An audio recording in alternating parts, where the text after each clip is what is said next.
जय शिवराय मित्रांनो बांधकाम कामगार योजना तुम्ही नवीन अर्ज केला असेल, त्याचबरोबर तुम्हाला रिन्यूअल करायचा असेल तर बांधकाम पावती ही असणं गरजेची होती। परंतु शासनाने आणि कल्याणकारी मंडळाने 1 रुपयाची पावती बंद केली होती आणि बांधकाम कामगारांना संपूर्णतः फ्री मध्ये रजिस्ट्रेशन ठेवलं होतं। परंतु आता बांधकाम कामगारांना रिन्यूअल जर करायचा असेल किंवा कुठल्या प्रकारचा क्लेम भरायचा असेल तर बांधकाम पावती असणं गरजेचे आहे। मग आता बांधकाम पावती काढायची कशी? कारण की या अगोदर बांधकाम पावती काढणं ही बंद झाली होती, त्याचबरोबर तुम्ही ऑफिसमध्ये सुद्धा गेला असाल त्या ठिकाणी सुद्धा पावती निघत नव्हती। तर आता तुम्हाला रिन्यूअल करायचं असेल तर पावती काढायची कशी हे आपण या व्हिडिओमध्ये पाहणार आहे। तर मित्रांनो, या व्हिडिओला सुरुवात करण्याआधी तुम्ही कामगार आहात, आपल्या या YouTube चॅनलवर नवीन आला असाल चॅनलला सबस्क्राइब करून बाजूला असलेल्या बेल आयकॉनला प्रेस करून घ्या। अशाच प्रकारचे कामाचे आणि महत्त्वाचे योजनेचे व्हिडिओ तुम्हाला सर्वात आधी भेटत राहतील। मग आता पावती काढायची कशी या इकडे तुम्हाला सांगतो।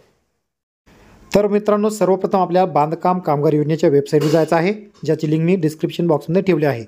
तर अशा प्रकारे तुम्ही तुमचा आधार क्रमांक आणि तुम्ही जो मोबाईल नंबर रजिस्टर केला होता तो मोबाईल नंबर टाकून प्रोसीड टू OTPवर क्लिक करायचं आहे आणि तुमच्या मोबाईलवर एक 6 अंकी OTP येईल। तो OTP तुम्हाला जसाच तसा टाकून व्हॅलिडेट OTPवर क्लिक करायचं आहे।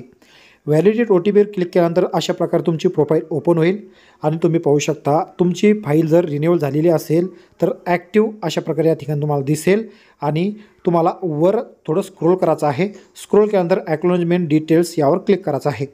यावर क्लिक केल्यानंतर मित्रांनो तुम्हाला खाली प्रिंट रजिस्ट्रेशन ॲक्नॉलेजमेंट हे ऑप्शन दिसेल, या ऑप्शनवर तुम्हाला क्लिक करायचं आहे।